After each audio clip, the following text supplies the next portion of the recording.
What it do, baby? Hi. This is the intro. Alright, so I'm sure a lot of you guys have already heard about this, but Baker Mayfield, he went to an Indians game. The Indians put him on the Jumbotron. He shotgunned a beer. The crowd went crazy. He showed off his Lindor jersey. Everyone was happy. He thought it was something fun to do, and it got the crowd pumped up. That should have been the end of the story if it was any other quarterback for Colin Cowherd, but it was Baker Mayfield, so Colin Cowherd basically treated this like it was a terrorist attack. And then the Indians' Twitter account started memeing it up a little bit, started getting a little self-aware, knew Colin Cowherd was probably going to jump on this, and this is what the Indians said on Twitter.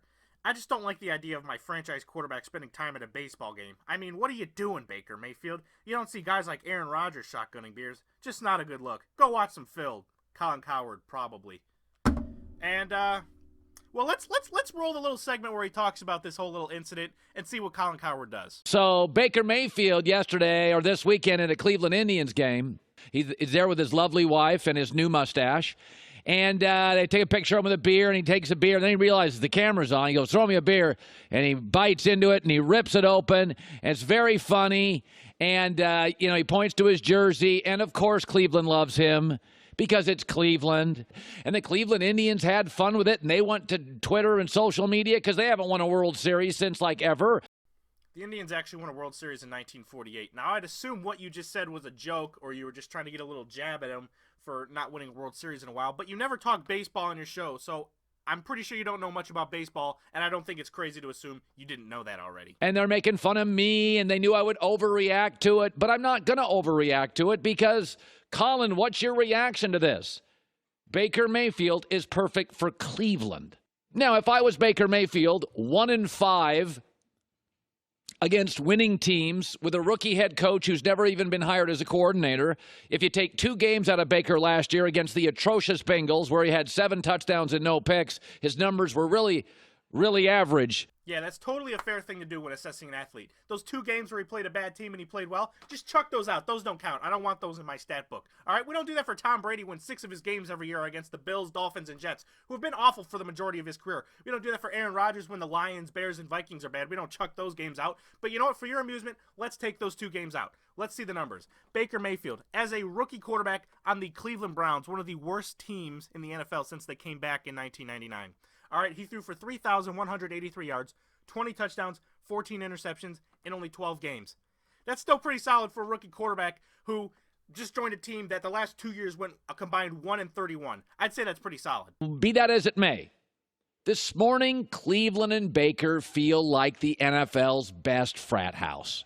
And we're off. Here comes the overly complicated analogy that really makes no sense, but he's going to still spend the next 3 minutes trying to explain his stupid analogy to us. So you know what, Colin? The stage is yours. Let me just move the camera over here. I'll be right here. You'll be here. And I'm going to be here sitting patiently trying not to kill myself. Go to town, Colin.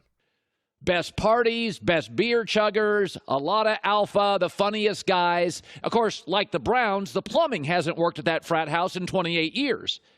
And I'd never, ever want to live in a frat house. But the best time for a frat house, you guys know what it is. Now, I'm not going to speak for women in sororities, but the best time for a frat house is rush week. September. No big midterms yet. No big finals yet. The front door is still on its hinges. They're throwing the best parties. The weather is perfect. Everybody still qualified for school. Nobody's been thrown out yet. It's rush week at the NFL's best frat house. Of course, the frat house is not where you want to be during finals week, otherwise known as January in the NFL. That's when the Steelers flourish, and the Patriots flourish, and the Eagles flourish, and guys like Belichick and Andy Reid and Sean McVay flourish. No. You don't want to be the best frat house during finals week. And that's what matters in the NFL, not September. Okay, that's enough. But I will say, Delta Baker is a hell of a frat house here in Rush Week. But have you ever watched those movies with frat houses? Think about all the great frat house movies you've watched. You ever notice what they're always about?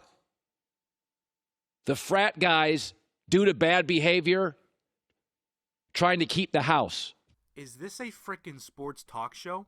or a YouTube film video essay about frat movies. I really don't know what you're talking about. You made your point like 2 minutes ago, and yet you're still talking. Oh my God. Can we move on?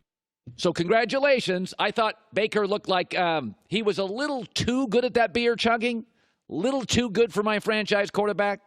He's too good at chugging beers for Colin Cowherd's liking, guys. Did you hear that? It sounds like a good franchise quarterback for Colin Cowherd shouldn't be good at chugging beers. I was pretty good beer chugger back in the day. You were a good beer chugger? Yeah.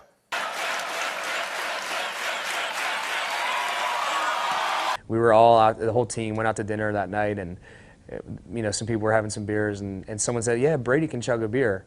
And he was like, oh, no.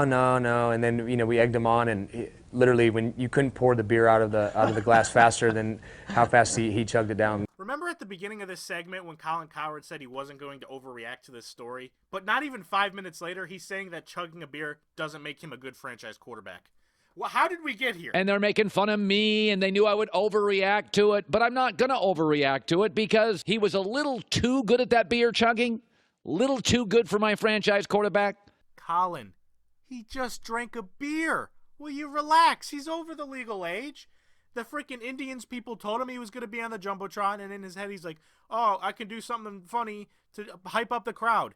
That should be the end of the story. You're acting like he's Lamar Odom. Who was on crack? Thank you, Stephen A. He's not Lamar Odom, who was on crack. He's just Baker Mayfield trying to have a little fun and hype up the city of Cleveland. And you know what? It worked. And you keep criticizing him for things that don't need to be criticized about. But it's Cleveland. Stars leave.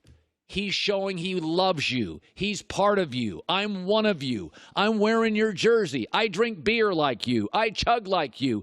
You're mine. I'm yours. And of course, it's Cleveland. Why does Colin Cowherd hate the city of Cleveland so much? He acts like the entire city of Cleveland went to his house, set it on fire with his wife and kids trapped inside. I'm not understanding the reason for you hating Cleveland so much. I go to Cleveland State University. I'm downtown a decent amount.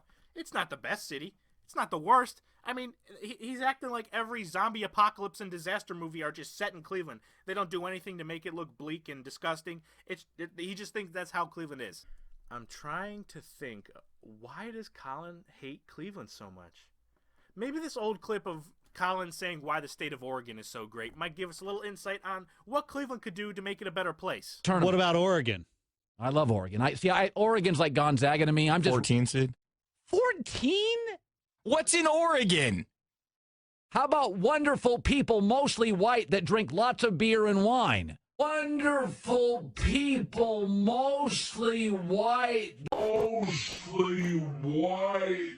Nice. I finally found a way to put that clip in one of my videos. All right, Cleveland, in the future, if you could just be more white, Colin would really appreciate it. All right, and on that note, I have to find a way to end this video.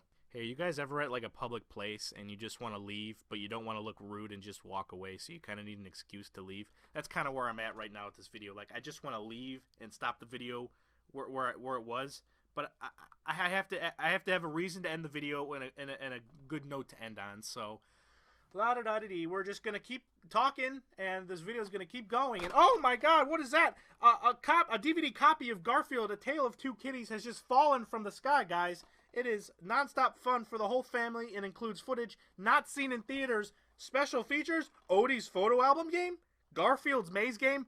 Guys, I'm pretty sure you understand, but I have to go watch this. I'll see you later. Holy cow, that was trash. All right, end of the video. Time to promote some stuff. Go freaking subscribe to my new podcast, The Brown Mamba Show. It's called Brown because, my co-host's last name is Brown. It's not a race thing, I promise. I'm not racist. All right, this has been fun. I'm watching Garfield: A Tale of Two Kitties. Oh, Garfield, you eat that lasagna, you crazy kitty.